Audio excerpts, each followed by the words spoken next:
You have probably heard that the government just dropped some major changes to the EC scheme.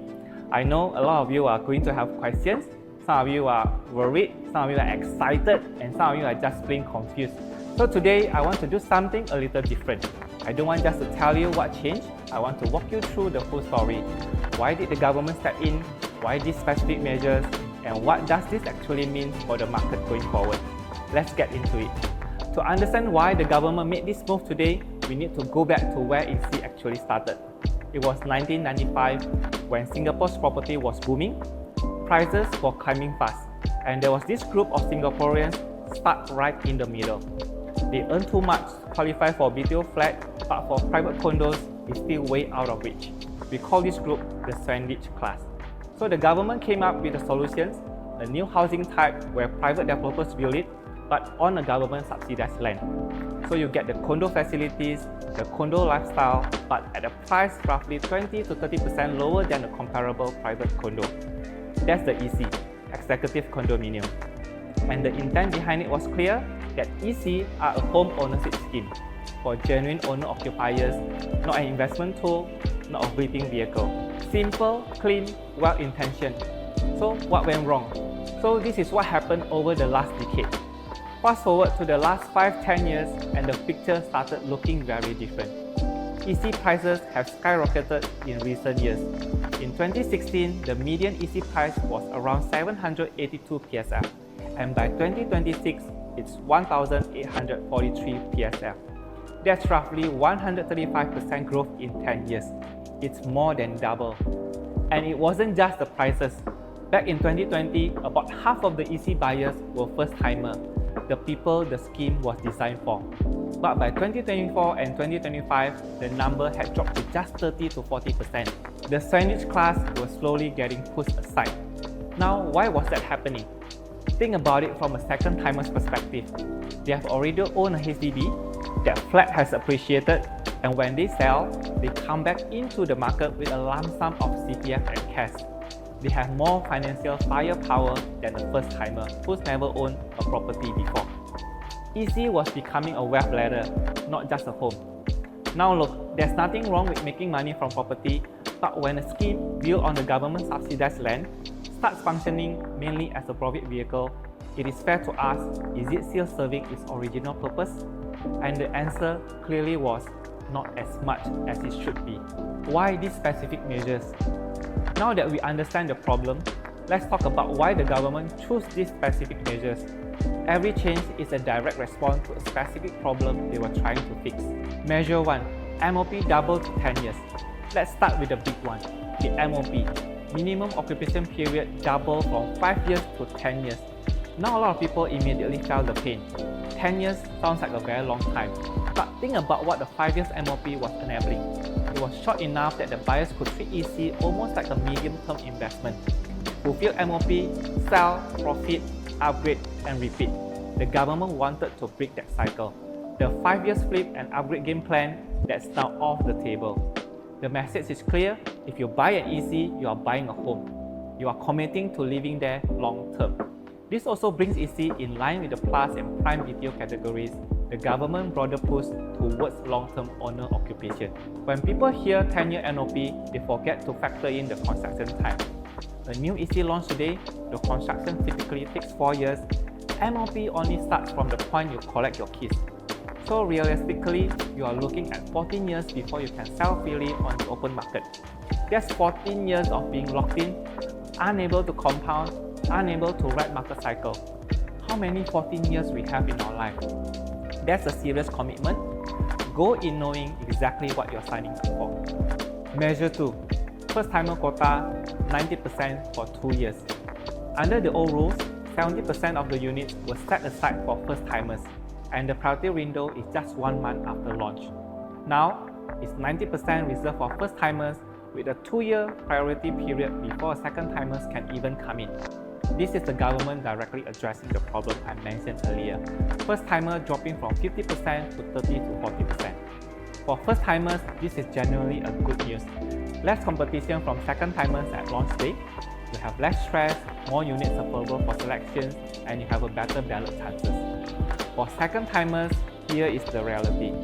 only 10% of units are available on launch day. If you think that it was already tough at 30%, this is significantly tighter. If you don't get it, you will have to wait 2 full years before the remaining units open up to all eligible buyers. Measure 3. Deferred payment scheme removed. Under the deferred payment scheme, you only pay 20% down payment upfront and then defer the remaining 80% all the way until TOP. While the development was being built, no loan repayments were needed. For HDB upgraders who wanted to continue living in their flat while waiting for their EC to complete, that was incredibly convenient. But it came at a cost. Buyers on deferred payment scheme typically paid 2 to 3% more than the purchase price, a premium for that flexibility. That option is now gone. No more deferring your financial commitment, the buy now pay later option is gone. Now, the normal payment scheme applies to all, with payments tied to the construction progress similar to private condos. For first-timer, you'll need to secure your financing earlier. Do plan your cash flow properly. For second-timers who still own the HDB, this one hits harder. If you choose to stay in your HDB while waiting for the EC, you'll be servicing 2 loans at the same time, your HDB mortgage and the EC progressive payments. That's a significant monthly commitment to carry. The likely outcome for most second-timers, sell the HDB first and then commit to the EC. More coordination involved, but it is absolutely still doable with the right planning. What this meant for the market. Let's zoom out now and talk about what this all means for the property market going forward. Number 1. Developer land bids may moderate. Minister Chee Hong Tat was very direct about this. He said he hopes with these measures, developers will reduce their land bids and in turn, their EC launch prices. With a longer MOP, no DPS and second-timers locked out, the demand for future ECs is smaller. Less speculative demand, more genuine home buyers, and when developers factor all this in, they may not need to bid as aggressively for land. Over time, that could bring back future EC prices back down to a more accessible level for the Stranded class, which was the whole point. Number 2. Future EC launches may see slower take-up rate. With fewer second-timers at launch day, the pool is smaller, we are unlikely to see those almost sold-out weekends anymore. Number 3. Spillover effect into private property. Second-timers who would have naturally upgraded into EC will now pivot. Some cannot wait for 2 years, some don't want to be locked in 14 years, so they start looking elsewhere. The demand flows into the private property, especially the OCR segment. Resale condos, new launches, even resale ECs that are already past the MOP. What should you do now? If you already own an EC, first, congratulations. Whether it's Aurel, Revel, or any EC you have already secured, this news validates your decisions. You're bought under the old rules, and future buyers won't have the same flexibility you had at entry. If you're a first-timer considering an EC, the new rules boost your chances at future EC launches. That's the good news. But the rules helps you on the competition, not on the affordability. You still need to secure a loan, you still need the funds for the down payment. The balance gets easier, but the financial preparation doesn't change. So get your finances sorted, talk to a mortgage advisor, understand your MSR limits, knows your number before you commit. If you're a second-timer, the window under the old EC framework is genuinely closing. Existing launches where land had already been awarded are not affected by the latest measures. Old rules still apply. 5 years MOP, DPS available, and no 2-year wait. So which projects are we talking about? There are 5 upcoming EC under the old EC framework. Number 1, Senja Close at District 23.